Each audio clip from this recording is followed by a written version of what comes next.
பெண்ணை நம்பி பிறந்த போதே தொப்புள் கொடிகள் அறுபடுமே.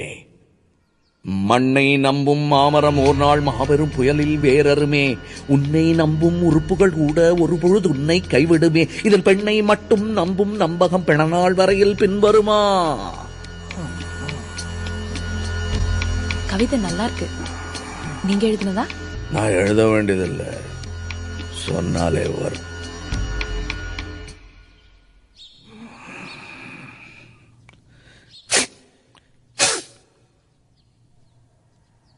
என்னையே பேச வச்சுட்டா. பேச்சு கொடுத்து கவனத்தை கலைக்கிறா பசப்பி. சுமத்து, நான் இங்க வந்ததே என் தப்பு. உன்னை இங்க கூட்டிட்டு வந்தது அதை விட பெரிய தப்பு. வாபரம் அண்ணன் தம்பி இப்படிதான் பேசிக்கணும். சரி.